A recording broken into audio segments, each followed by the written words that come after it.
En quoi le rôle de l'agriculture est-il clé ? 40% des terres à l'échelle mondiale sont aujourd'hui dégradées. Si nous ne faisons rien d'ici 2050, 16 millions de kilomètres carrés supplémentaires, soit la taille de l'Amérique du Sud, seront perdus à jamais. Bonjour, je suis Hélène Henry Prince, Executive Director Private Equity chez Tikeo Capital. Explorons ensemble le rôle de l'agriculture régénératrice dans la lutte contre le changement climatique.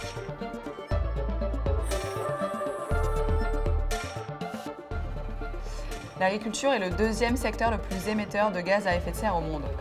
La majorité de ces émissions proviennent du méthane émis par l'élevage du bétail et le reste du protoxyde d'azote émis par les engrais azotés. Depuis les années 1950, la modernisation de l'agriculture a permis d'augmenter les rendements mondiaux, avec pour objectif de nourrir une population grandissante à moindre coût. Cependant, le labourage intensif a détruit la vitalité des sols, les rendant infertiles.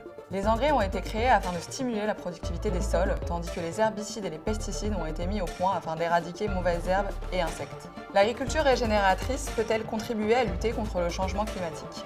L'agriculture régénératrice est une solution basée sur la nature.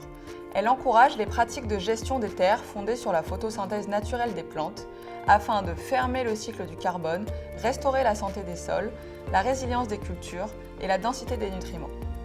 Nous sommes convaincus que l'agriculture régénératrice peut contribuer à inverser le changement climatique en améliorant la fertilité des sols, principalement via des pratiques qui augmentent la matière organique tout en créant un système alimentaire sain et durable pour tous.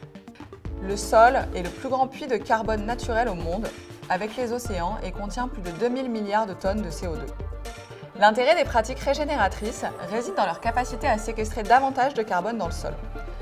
Les plantes absorbent le gaz carbonique présent dans l'air via leurs feuilles, qui est ensuite exudé par les racines, afin de nourrir les microbes, qui fournissent ensuite aux plantes les minéraux et nutriments essentiels à leur développement. Ainsi, augmenter la teneur en matière organique des sols de 4 grammes pour chaque 1000 grammes de CO2 permettrait de compenser les émissions de gaz à effet de serre produites annuellement par la planète. Comment soutenir le développement de l'agriculture régénératrice ? Tout d'abord, le développement de l'agriculture régénératrice est soutenu par divers facilitateurs. Il s'agit notamment de nouveaux outils agricoles, équipements ou engrais, ainsi que l'agritech.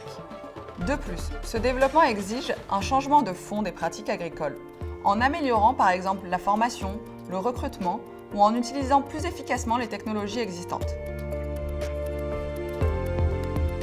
Comment combler le déficit d'investissement dans le secteur ?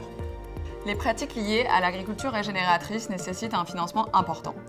Pour aider à combler ce besoin, Tikeo Capital s'est associé à AXA et Unilever afin de lancer une nouvelle stratégie de capital investissement classifiée SFDR article 9. Ce fonds est dédié à l'investissement dans des projets et des entreprises soutenant leur transition à l'échelle vers l'agriculture régénératrice via la restauration de la santé des sols. À notre connaissance, il s'agit de la première stratégie d'investissement qui vise à permettre la transition à l'échelle vers une agriculture et un système agroalimentaire durable. Ceci est essentiel, selon nous, afin de garantir un accès durable et une agriculture saine.